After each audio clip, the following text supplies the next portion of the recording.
এখানে একটা ছবি দেখাবো। দেখেন আমার অনুভূতিতে এই ছবিটা অনেক হতে দেখে থাকতে পারেন। আমরা ইতিহাস তো আমরা অনেক মিথ্যা ইতিহাস গাই। এই তো ছবিটা এইটা আমার এই ছোট ছেলেটা যাকে আমি কালকে দেখতে গেছিলাম আরাফাতে জামাত ও আল্লাহর রহমতে কোরআন হাফেজ। দেখেন ওর বয়সটা কত।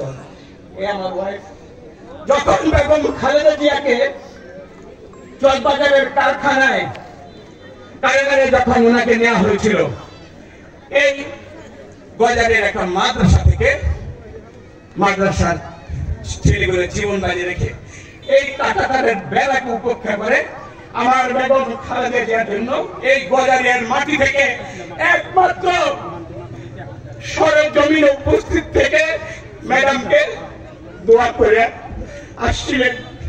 আপনাদের এরকম লাখো প্রাণের দোয়ার বরকতে কিন্তু বেগম জিয়া আজও জিন্দা আছে, আজও মানুষের সেবার জন্য আবার 3 সিটে ইনশাআল্লাহ দাঁড়িয়েছে। সেই ম্যাডামকে কালকে হসপিটালে রেখে আসছি। মায়ের মতোই তো আপনারা যে যেখানে নামাজ পড়েন ইবাদতের মধ্যে আমার নেত্রীকে আল্লাহ হায়াত দারাজ করুক। তারেক রহমান এই বাংলাদেশের মাটিকে স্পর্শ করে এক প্রান্ত থেকে অন্য প্রান্ত আসতে চায়। আমি লন্ডনে ওনার কথা আমাকে বলেছে আপনার তো বাংলাদেশ থেকে এসে আমাকে দেখে যান। এই মাটিকে আমার বাবা যুদ্ধ করেছে, এই মাটিকে আমার মা সংগ্রাম করেছে। তারেক রহমান একটা পরিবেশ পেয়েছে। আগামী ডিসেম্বরে উনি আসছেন।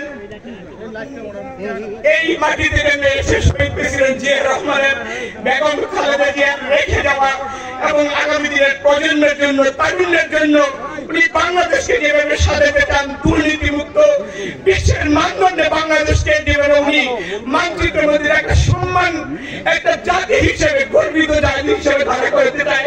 আমরা তার সৈনিক কাজ দিয়ে আমাদের সততা দিয়ে আমাদের দুর্নীতির ঊর্ধ্বে থেকে মানুষকে ভালোবেসে আমরা ওই জায়গায় পৌঁছতে চাই।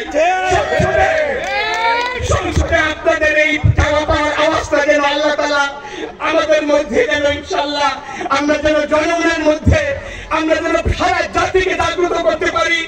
আমার এই গজারিয়া মুন্সিগঞ্জকে যেন আমরা ওই জায়গায় নিয়ে যেতে পারি। সবার কাছে আবারও ম্যাডামের জন্য দোয়া আছে। আমরা যেন সবাই ভাই ভাই হিসেবে আরেকটা কথা আমি প্রায়শই বলি,